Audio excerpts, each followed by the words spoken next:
The morning sky over Dallas was painted in soft shades of gold and blue as people hurried through the airport. Some travelers were rushing to business meetings, others going home, and a few just hoping for a quiet flight. Among them was a woman who moved calmly, without any sign of hurry. Her name was Emily Rhodes, and she looked like any other passenger traveling that day. She wore a navy blue sweater, a white shirt underneath, and simple jeans. Her short brown hair framed her face neatly, and a pair of dark sunglasses hung from the neckline of her sweater. To most people, she looked like someone returning from vacation or perhaps going to visit family. No one could have guessed that behind her calm eyes and soft smile lived the mind of a former fighter pilot, a woman who had once soared through the skies at speeds faster than sound. Emily walked quietly through the terminal, her small carry-on rolling smoothly behind her. She didn't like to draw attention. Years of military discipline had taught her to move efficiently, to be precise, and to stay unnoticed when she wanted to. Her flight number flashed on the screen. Flight 237 to Washington, D.C. She checked in, went through security, and waited patiently near Gate 18, sipping a cup of black coffee. Around her, people were talking, laughing, and scrolling on their phones. A group of college students nearby were discussing their weekend plans, while a businessman spoke loudly into his phone about a deal waiting in D.C. Emily listened quietly, not because she was curious, but because her pilot's mind always noticed small details, tones, expressions, and sounds. Old habits, she thought to herself. Habits from a world she had left behind. When boarding started, she waited until her group was called. She wasn't one to rush. When it was her turn, she smiled politely at the flight attendant and walked down the jet bridge, her mind already drifting somewhere above the clouds. Inside the plane, she found her seat, 24A, a window seat on the left side. She placed her small bag overhead and sat down, fastening her seatbelt. The window beside her showed the bright tarmac and the airport crew moving in their orange vests. She always chose window seats. Watching the world from above still gave her peace, a familiar view that once felt like home. The man beside her, a friendly traveler in his 40s, smiled. "Heading to D.C. for business?" he asked. "Just visiting some old friends," she replied kindly. He nodded, then returned to his phone. For Emily, small talk was enough. She had no interest in talking about herself, especially not about who she had been. Very few people in civilian life knew that she was once Captain Emily Rhodes, call sign Valkyrie, one of the U.S. Air Force's most respected fighter pilots. Her record had been filled with precision flying, perfect missions, and calm leadership. She had trained countless young pilots, some of whom were now flying the newest F-22 Raptors, the same kind of jets that had once been her pride and joy. But those days were behind her now. She had retired quietly, choosing peace over the constant rush of adrenaline. She missed the skies, yes, but she didn't miss the pressure. As the plane prepared for takeoff, Emily closed her eyes for a moment. The engine's low hum brought back memories. The vibration, the smell of jet fuel, the sound of communication over the radio. It felt familiar, almost comforting. When the plane finally lifted off the runway, she looked out the window and smiled faintly. The city below grew smaller and the endless blue stretched ahead. For a while, everything felt peaceful. The passengers settled into their routines, reading books, watching movies, sleeping. The flight attendants moved quietly through the aisles, offering drinks and snacks. Emily accepted a cup of water and a small packet of almonds. She opened her small notebook, writing short thoughts, reminders, memories, and reflections. Flying had always given her space to think. She thought about her old base in Nevada, her squadron, the long missions, the endless training, and the moments of quiet pride when they accomplished something extraordinary. Halfway through the flight, the captain's calm voice came through the intercom. "Good morning, ladies and gentlemen. We're cruising at 34,000 feet and the weather ahead looks clear. However, as we approach Washington, D.C., we'll be entering a restricted airspace, so we may have an escort for the final part of our flight. Nothing to worry about. It's a routine security measure." Most passengers didn't pay much attention. They were used to hearing standard flight updates. But Emily's ears caught that one word, my escort. Her instincts sharpened immediately. Old training came back like muscle memory. Her pilot's mind began to analyze, and the route, altitude, timing. She turned her gaze to the window.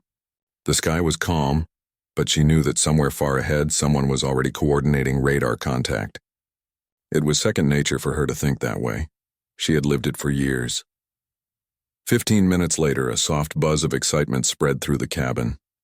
A young boy sitting near the front shouted, "Look, fighter jets!" Passengers rushed to the windows. Emily leaned slightly, her eyes scanning the sky. There they were, two F-22 Raptors, sleek, sharp, and powerful, flying close beside the passenger plane. Gasps filled the cabin. People took pictures, amazed by the sight. The silver jets glinted under the sun, their wings slicing through the clouds like arrows. But Emily didn't reach for her phone. Her heartbeat slowed, not from fear but from recognition. She watched their movement, their speed, their precision. It was perfect. The kind of flying only highly trained pilots could do. Her lips curved into a small, knowing smile. One of the F-22s shifted slightly closer to the plane just for a moment, before tilting its wing in a subtle motion. To the passengers, it was just a maneuver. But Emily recognized it instantly. It was a salute. A coded gesture between pilots that said, "We see you. We respect you." She froze, her eyes fixed on the jet. How could they know? She hadn't told anyone she was on this flight. She hadn't used her rank in years. Could someone on the ground have recognized her name on the passenger list? Or was it just coincidence? Her mind began to replay memories. The last time she flew an F-22, the feel of the controls, the voice of her wingman through the headset saying, "Valkyrie, you're clear." She could still hear the laughter in the hangar after long missions, the smell of jet fuel mixing with coffee in the early mornings, the sound of boots echoing on the runway before takeoff. For the first time in years, she felt her throat tighten. She had left that world behind, but it hadn't left her. She leaned closer to the window, her eyes softening. The pilot of the lead F-22 tilted his helmet slightly, as if looking directly at her. She couldn't see his face through the dark visor, but she didn't need to. That silent gesture spoke louder than words. The passengers continued to cheer and clap, pointing their cameras at the jets.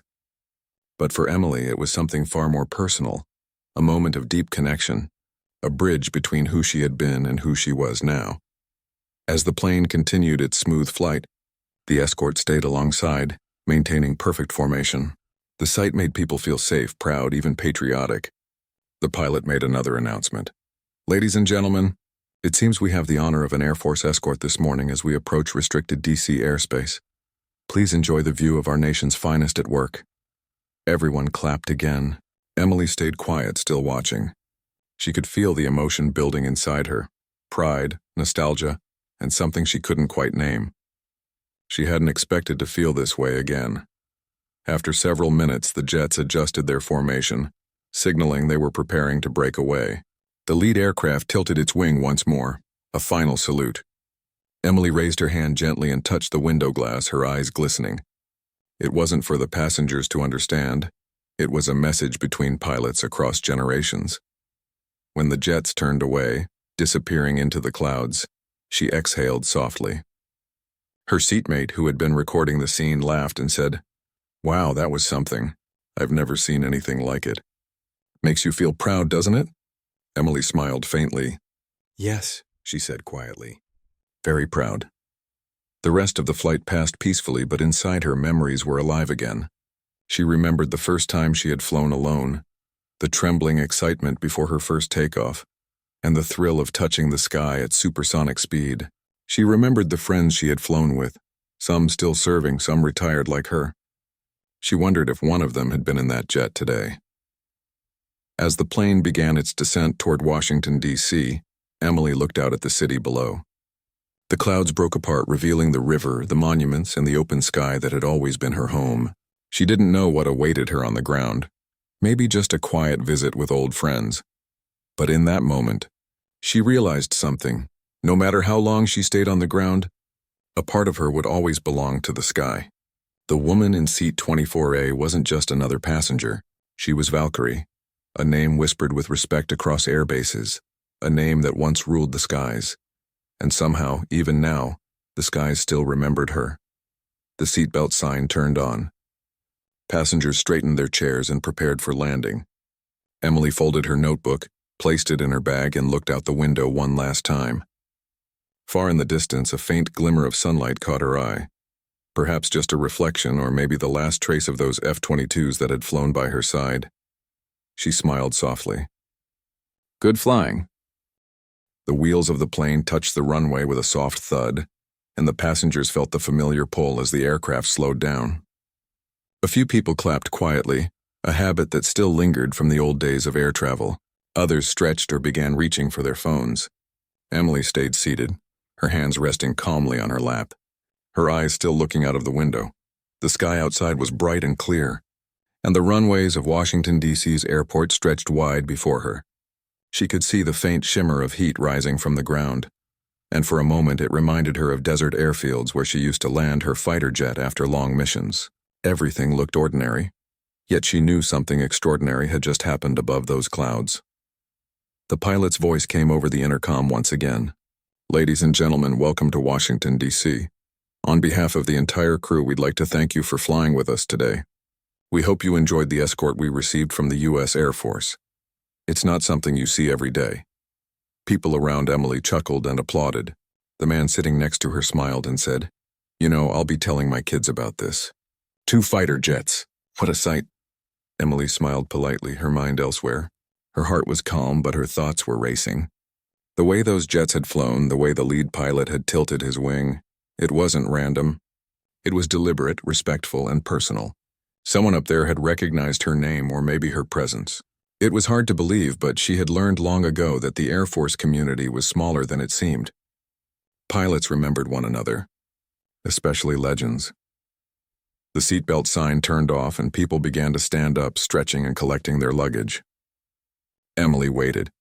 She had learned patience from years in the cockpit. Never rush unless there's a reason.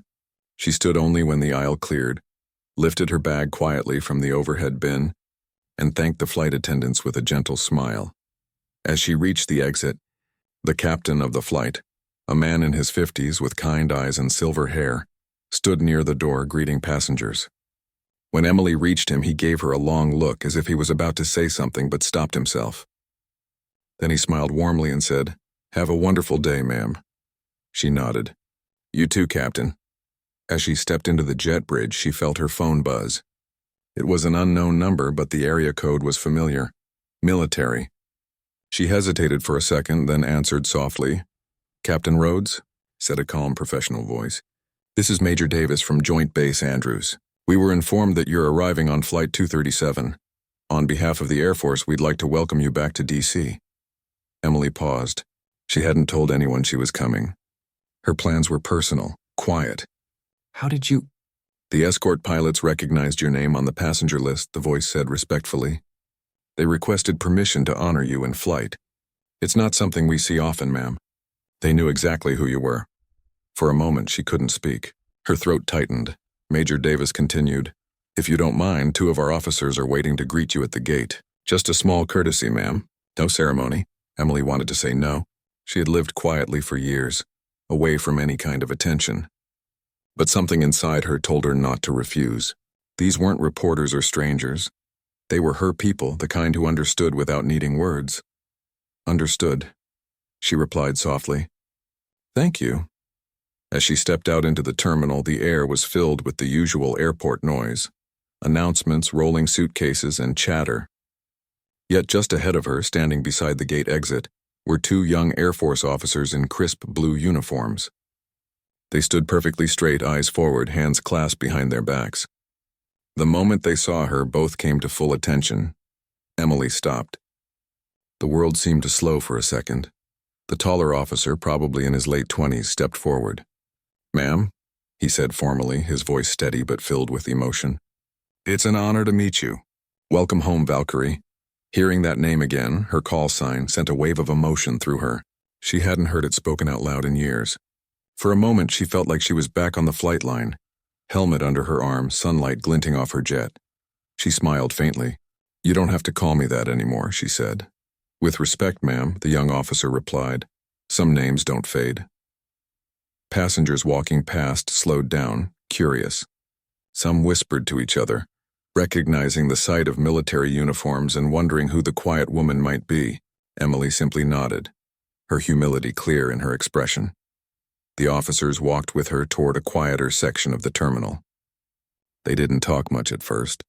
Then one of them said, "The pilot who led the escort, he trained under one of your programs, ma'am. He said you were the one who taught him formation discipline. He wanted to make sure you knew the skies remember you." Emily stopped in her tracks. She blinked a few times, her heart swelling with pride. She had trained many young pilots, but she never thought they'd remember her like this. She had always pushed them hard, not to be tough, but to keep them safe. Seeing how far they had come filled her with quiet joy.